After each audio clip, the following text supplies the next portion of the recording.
This is Cashology by FMBO, a podcast devoted to the art and science of managing your money. It's like school, but your only homework is living your best financial life. Class is now in session. Welcome to Cashology Podcast, hosted by your resident cashologist, Juli. Today, I am too doggone excited to introduce our guest, Pam Wiese, Vice President of PR and Marketing at the Nebraska Humane Society. Pam, welcome. Well, thank you for asking me to do this. Yes, I'm very excited because I love pets, specifically dogs, although I do love all animals. I imagine that after working at the Humane Society for over 18 years, you have acquired a few pets of your own. What animals do you have right now?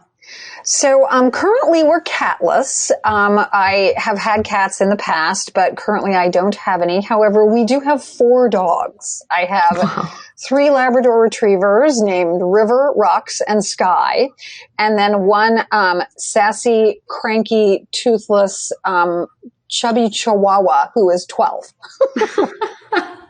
I love that description. They all sound like they have quite the personalities. Yeah, and it's funny because even among our labs, they all have different personalities. There are a lot of people who think that I can not necessarily replace an animal, but that this animal is going to be very similar to my last animal because it's the same species, it's the same breed. And a lot of times they have similar characteristics, but they all have different personalities. That makes sense. Everyone's different. Every human, every animal. Absolutely. That's great. Today we're talking about a fun topic when we know what the ins and outs are, but is the cost of pet ownership, which is something that many people don't consider when thinking about adopting a pet. So, Pam, you're going to guide us through everything we need to know about adopting and the ongoing costs of pet ownership. So I first want to ask, is it expensive to adopt or purchase a pet? It can be. And there are a lot of things that you need to think about before you make that commitment, because most of the time you're going to want to keep that animal with you as long as possible. And we hope that it's a lifetime commitment for the animal. And if that's the case, then there will be some costs that come up that you may not have thought about. You can acquire a pet for next to nothing. I mean, you can get a pet free to a good home. You can adopt at the shelter when we have very low cost adoptions because we're getting crowded and we want to move some animals through the system. So you can adopt an animal for anywhere from fee waived all the way up to, $4,000 if you're buying a specific animal from a breeder for a specific purpose. So the actual act of getting a pet may not be as expensive as you might think, or it may be much more expensive than you think, but there are other costs involved during the lifetime of the pet that you really need to think about. So Pam, if I find a dog that I absolutely love at the Humane Society, I end up adopting him, what other expenses then, as I grow through life with the dog, that I should expect? So depending on the age of the animal, kind of dictates how long, obviously, you're going to have it. But there's some initial expenses. Obviously, the dog itself, shelter to breeder, again, $0 to $4,000, depending on what that initial fee is. You're going to want to take him for his first vet visit and get that established with your vet, probably pretty close to the time that you adopt. And that can be anywhere from $50 with a free visit and just a couple of inoculations all the way up to maybe $300 to get blood work done and to make sure that your pet is healthy and what you had expected to get from, the breeder or from the shelter. Licensing, you're going to want to spay and neuter maybe, and you're going to want to set up. So you might need a crate or collars and leashes, bowls, litter pans if it's a cat, food, toys. So there's an initial outlay of those types of things that you're going to want to think about as you make that commitment to initially adopt the pet. And then obviously there are yearly costs because you got to keep feeding them. You're going to have to license every year. A pet may need grooming. They're going to need at least one vet visit a year. And if it's a puppy, they may need more for vaccinations up to the point where they're completely inoculated. And if it's an older pet, they may need more because they may start having some health failings that you're going to need to take care of. So puppies might need training classes. You're probably going to want toys. If you travel, you're going to need to pay for a pet sitter and or boarding. So all of those things, it's a good idea to kind of look and see, maybe do a little research and figure out what you want to be able to provide your animal, what you want your life to continue to look like, and then how much you want to allocate toward pet ownership. Such good advice, Pam. I have been thinking about adopting a dog for quite some time. And whenever I think about that, I think about our life together and what I would want to give to him. And I always think I will definitely overindulge and spoil my pet without a doubt. And it's good to know that you need to think about your lifestyle and what you want to provide, because what I will want to do for my pet could look different from what another listener might want to do. So absolutely. I have some friends who take their dogs hiking. So they invested in camping gear that's kind of dog specific, including seat belts that the two Weimaraners can sit in the back seat and be safe. They have little backpacks for the dogs. So those are not inexpensive. So they have little backpacks so the dogs can, help with the hikes and carry on their own, types of supplies. I mean, you can get as ornate, or as involved in your pet's life as you want. For the majority of people, I think that, they want a companion. They want their pet to be comfortable. They want to make sure that they can medically take care of it and obviously provide it with, a few toys, a few chew bones, and good nutrition, I think. So, but yeah, you can go as, not necessarily over the top, but you can really include them in everything that you do. Or, you can have a companion that is like another member of your family where they don't do everything with you, but they do a lot with you. I would love to see those Weimaraners with their backpacks on. That must be a sight. Oh, that's too cute.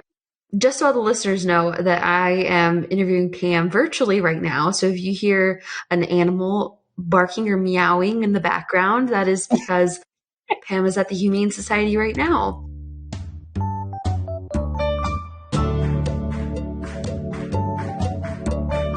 Well, so Pam, I think you touched on this a little bit, but I'd like to let our listeners know more about this.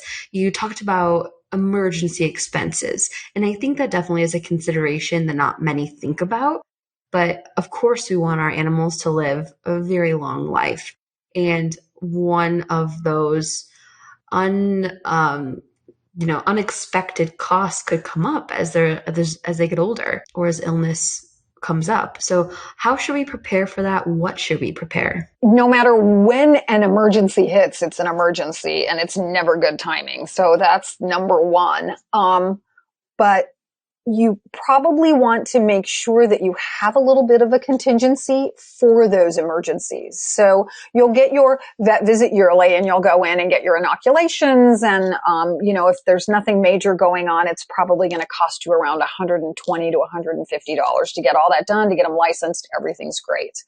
But if you do have, an emergency that comes up, your dog ingests part of his rawhide and needs to have it removed from his gullet, or there's something else that occurs. He ends up eating, mushrooms in the backyard and starts poisoning himself, kind of thing. Oh boy. You really want to be able to take care of them, so that you can keep them as family members. And so contingency plans for maybe setting aside a little bit every month so that you've got something that's $500 to $1,000 kind of in savings in case something comes up like that.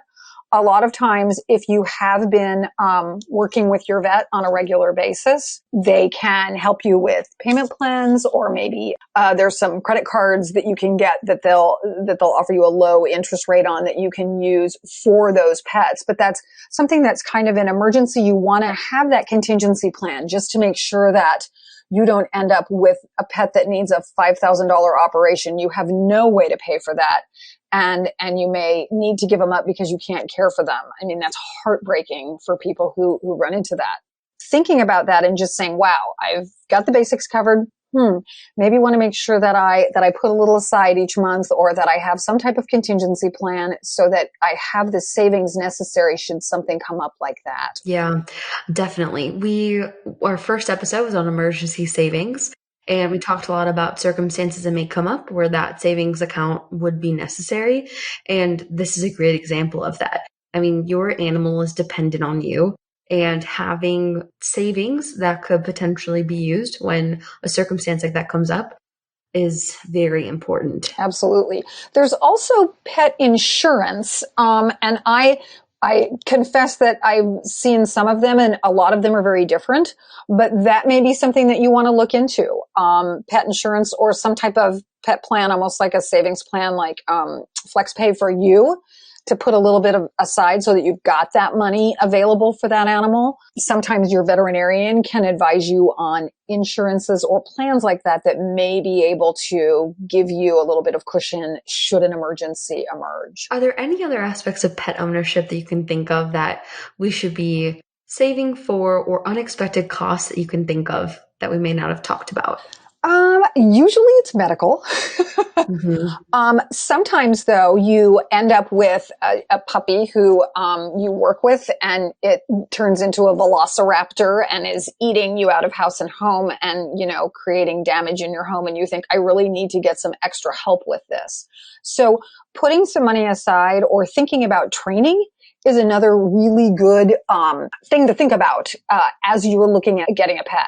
Younger animals a lot of times need a bit more training. However, sometimes animals at the shelter who maybe haven't had a lot of education early on in life, sometimes those guys, when they come in here, we get these guys that are really big. They're now fully grown and they have absolutely no manners. So we work with them, but we also say, hey, if you adopt this guy, we're going to give you at least one free class to start you out on the right paw so that you and your pet can bond and also is appropriately acting like a good citizen in your home.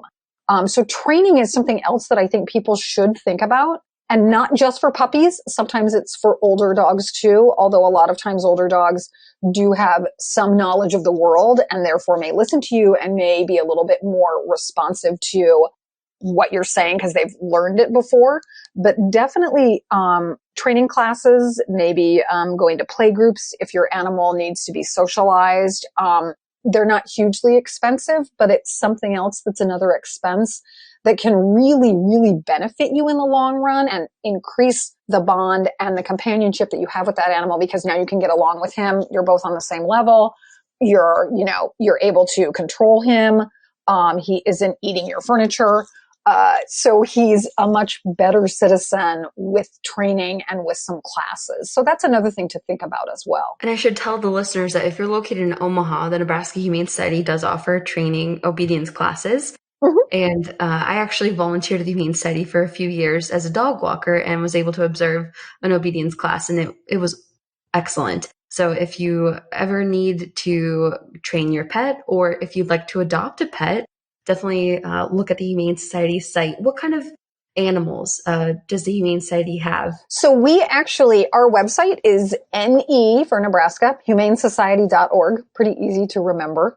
If you go on there, you'll see an adoption tab, and underneath there are several different categories. So we have dogs and puppies, cats and kittens. We also have critters. We have working cats. So if we have cats that might not be the best indoor cats, but would be good barn cats, we will try to get those guys out to people who have appropriate housing and feeding for them, but they're more comfortable in that type of an environment than inside in a home. So we have all different kinds of animals. Currently, we have, holy buckets, we have got a ton of guinea pigs. I have no idea where they all came from, but we've got guinea pigs and turtles and hamsters. We have 2 hairless rats, which came in. We have a pot-bellied pig, a goat, some ducks and chickens. So we have the barnyard buddies kind of taken care of too. And then obviously our majority of adoptable animals are dogs and cats. We get more dogs, cats, and kittens than we do pups. We don't get a lot of pups in anymore. I think people are learning the benefits of spaying and neutering and the expenses of having a mom have babies. So we don't have as many pups come in as adult dogs that people can no longer care for, and or cats and kittens. That neutering hasn't quite gotten to the cat population like it has the dog population. So, but we have lots of different animals. And so if people are interested, you just check those tabs. You look at a photo, you can click on it and see the information. And there's an online adoption application that's right there that you can fill out, send in, and we'll try to get with you and see if we can't match you up with somebody. That is awesome, Pam. So if your budget isn't conducive to having a dog or a cat, maybe you can find a less expensive ongoing cost animal to a budget for and to care for and love and welcome into your home. Absolutely. Some of the pocket pets obviously don't eat as much as a dog or a cat. Hamsters certainly don't. Not to say, but generally speaking, their lifespan is a little shorter. So the commitment usually is not quite as lengthy as it would be for a dog or a cat. Awesome. Well, thank you so much, Pam. Do you have anything else you'd like to tell our listeners? Oh my gosh. We so appreciate first FNBO. You guys are fabulous. So thank you for giving us the opportunity to talk a little bit about this. I think that, sometimes people get into pets and don't recognize the costs. So I'm very happy to have this opportunity to be able to tell people this.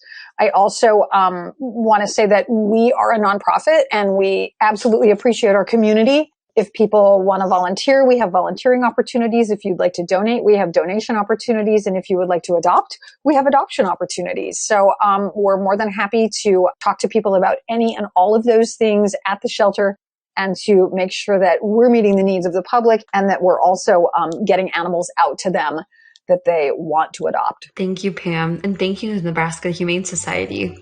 Everyone listening, don't forget to subscribe and keep an eye out for future episodes of Cashology coming your way soon.